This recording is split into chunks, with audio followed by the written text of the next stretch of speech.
Halo Sobat Investor, kembali lagi bersama gua. Di video kali ini, gua mau membahas beberapa saham secara teknikal. Ada saham apa aja? Ada saham Bank BRI, Bank Mandiri, BNI, dan BCA. Nah, keempat saham ini merupakan saham perbankan terbesar ya.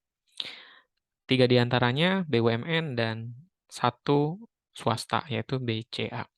Disclaimer on dulu di awal bahwa video ini bersifat edukasi, bukan rekomendasi. Jadi sama-sama kita pelajari. Mudah-mudahan ini jadi informasi yang penting dan menarik bagi teman-teman dalam memutuskan beli ataupun menjual. Pertama kita bahas IHSG terlebih dahulu ya. IHSG di tanggal 2 kemarin ya, ditutup naik tipis ke harga. Sorry, ya naik tipis di 0,34% ya, ke harga 7.177. Nah, ini masih belum break ya, belum break di atas resisten, yang artinya apa? Kemungkinan, dengan probability IHSG di September, itu tentunya ada koreksi. Nah, jika memang minggu depan itu belum mampu menembus di atas 7.200, kemungkinan, IHSG akan terkoreksi. Seperti itu. Oke, selanjutnya kita bahas Bank BRI. Bank BRI, kalau dilihat dari bandar direktor, eh, kemarin banyak ya akumulasi. Kalau kita lihat dari tanggal 31, itu lumayan ya banyak akumulasinya dari broker JP, DX, dan AK. Dan terbukti 4 hari berturut-turut itu di tanggal 30 Agustus naik tipis ya di 0,24%, kemudian 31 Agustus naik di hampir 2%, 1 September naik 1,15%, dan kemarin naik 1,3%. Kalau kita total ya, kalau di total ini naiknya sudah mencapai 4,5%. Nah, dan IHSG juga menarik, selain ada bandar akumulasi, ketika kita lihat di asing ya, asing 3 hari berturut-turut itu memang akumulasi cukup banyak gitu. Jadi wajar kalau BBRI itu sudah naik sekitar 4,5%-an. Dan sekarang masih belum break di atas garis resisten. Artinya minggu depan keputusannya kalau misalkan mampu melanjutkan kenaikan di atas harga 4.450, kemungkinan akan mengetes resisten selanjutnya. Resisten selanjutnya ada di harga 4.529 seperti itu ya. Nah, secara garis MA 5 itu sudah golden cross ya dengan MA 20, dan secara candle juga sudah break di atas ketiga garis itu. Break di atas garis MA 100, MA 20, dan MA 5. Kemudian stochastic RSI juga sangat kuat menunjukkan kenaikan ke atas.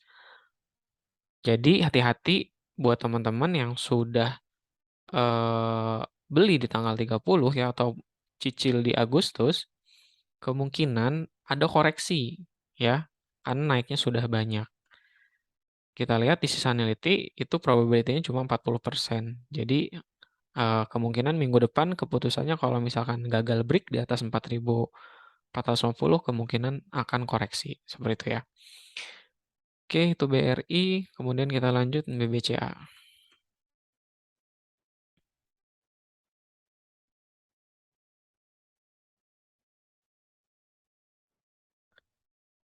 Bank BCA cenderung netral ya, tetapi memang jika dilihat seminggu bahkan 2 minggu terakhir, candle-nya kebanyakan yang hijau, artinya emang ada akumulasi. Kalau kita lihat dari tanggal 1 dan tanggal 2 kemarin, itu justru di penutupan perdagangan kemarin itu ada akumulasi dari bandar-bandar seperti AK, AG, dan YU.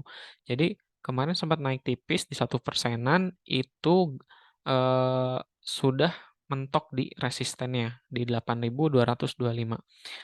Kita lihat asing, transaksi asing, Bank BCA sudah sebulan lebih ya diakumulasi oleh asing meskipun memang pada tanggal 1 itu ada distribusi tapi kecil distribusinya dan tanggal 2 kemarin malah akumulasi banyak.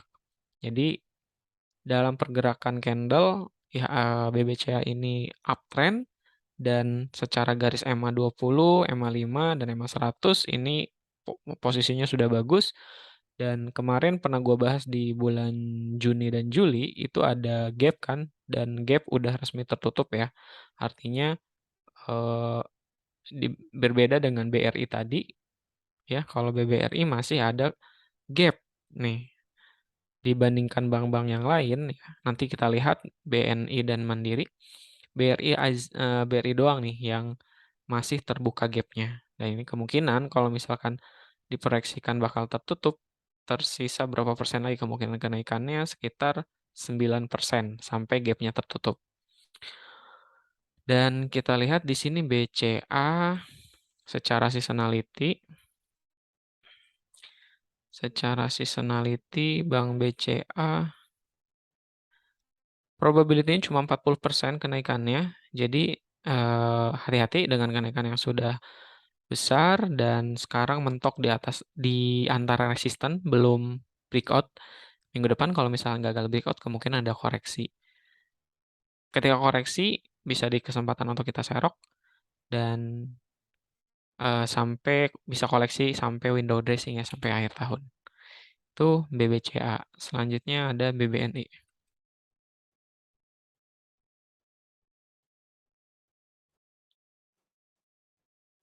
BBNI transaksi bandar, akumulasi cukup banyak ya dari JP, OD, dan AK. Kemudian posisi candle ada di resistennya ya, di 8.700. Ini resistennya. Nah, minggu depan kalau sama nih, BRI, BCA, BNI, kalau misalnya minggu depan gagal break di atas garis resistennya, kemungkinan akan koreksi. Tetapi kalau misalkan bisa break di atas resistennya, kemungkinan resisten 8.700, kemungkinan akan mengetes resisten selanjutnya di 8.831. Terbukti gap yang pernah gua bahas itu sudah tertutup dan posisi candle sudah berada di atas garis MA 100, MA 20, dan MA 5. Stochastic RSI juga kemungkinan, ini menunjukkan masih, ada kesempatan beli, belum menunjukkan overbuy. Dan kenaikan kemarin cukup tinggi, 2%-an. Apa yang dilakukan asing? Asing sama bandar juga memang banyak mengakumulasi saham-saham BNI dan BCA. Bahkan akumulasinya sudah dimulai dari 1 bulan yang lalu ya, di bulan Agustus, dan ya selama bulan Agustus tuh rame akumulasinya. Kemudian kita lihat secara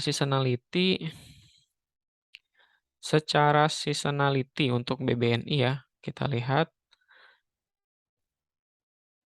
probability-nya justru kenaikan September itu justru memang kecil ya. Artinya dengan kenaikan yang sudah banyak di bulan Agustus ya, dari sejak Juli sampai Agustus, kalau kita tarik ya garis keuntungannya atau profitnya itu sudah mencapai 19 persenan ya. Jadi kita prediksi pakai garis Elliott Wave ya.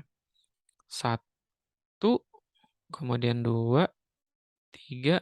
Nah, kemungkinan ini bisa sampai supportnya terdekat dan ini, nah, kemungkinan seperti ini. Kalaupun turun, terkoreksi sampai ke support terdekatnya ya, di 8.300-an untuk BBNI.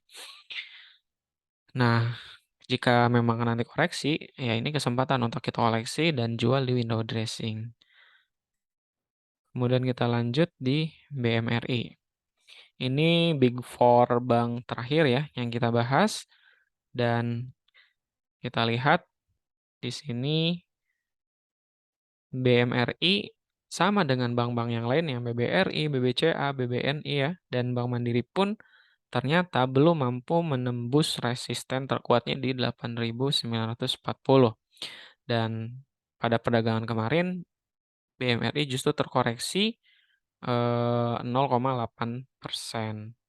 Kita lihat kenaikan di bulan Juli, sejak bulan Juli itu menyisakan gap-nya di 7.400 sampai 7.569.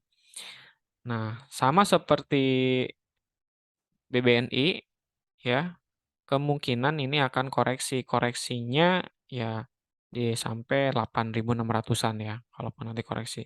Karena di September ya, kita lihat di sini di September itu probability-nya tipis ya. Probability-nya sama dengan bank-bank yang lain itu cuma 20%. Tetapi di Oktober secara 5 tahunan terakhir historinya itu naik 100%. Gitu. Rata-ratanya naik di Oktober itu 8% sampai 9%. Dan untuk BMRI juga bandar masih akumulasi dan kita lihat transaksi asing sejak bulan Agustus kemarin itu rajin mengkoleksi saham BMRI. Nah, catatannya ketika kita bandingkan dengan 3 bank itu BCA, BNI, dan BMRI itu transaksi asingnya penuh, semua koleksi dan akumulasi. Tetapi BBRI kita lihat, BBRI justru di Agustus kemarin itu malah tertekan ya, terkoreksi. Padahal secara laba bersih itu BRI sangat tinggi ya, bahkan kita lihat sepintas di laporan keuangannya, kita lihat. Nah, revenue-nya itu naik ya, naik dari 31 triliun, kita lihat, dari 31 triliun ke 42 triliun.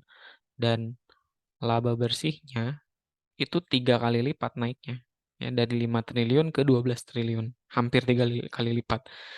Saham saham yang besar mencatatkan laba yang begitu banyak, tetapi, eee, aktivitas transaksi asing masih kurang dibandingkan 3 bank lain gitu, padahal, eee, laba bersihnya paling tinggi. Nah, ini kesempatan untuk BBRI dikoleksi. Oke, dan kalau misalnya kita lihat di sini, rekomendasi dari beberapa sekuritas, minimalnya itu target dari BBRI itu 5.000, kemudian ada yang sampai 9.000, 8.000 ya penjualannya. Dan dari segi buy itu 56 rekomendasi buy, 17 hold, dan 3 sell. Perbandingannya lebih banyak untuk membeli saham BBRI ini. Kemudian pergerakan asing juga 3 hari berturut-turut sudah mulai masuk. Menurut gue pribadi, dibandingkan 3 saham yang lain yang masih open, masih membuka peluang, kemudian gap juga masih belum tertutup, itu ada di BBRI kesempatannya. Layak dikoleksi sampai mungkin awal tahun depan, gitu. Oke, teman-teman, semoga bermanfaat. Mudah-mudahan bisa membantu dan mempertimbangkan dalam hal membeli atau menjual. Terima kasih, jangan lupa like, komen, dan subscribe.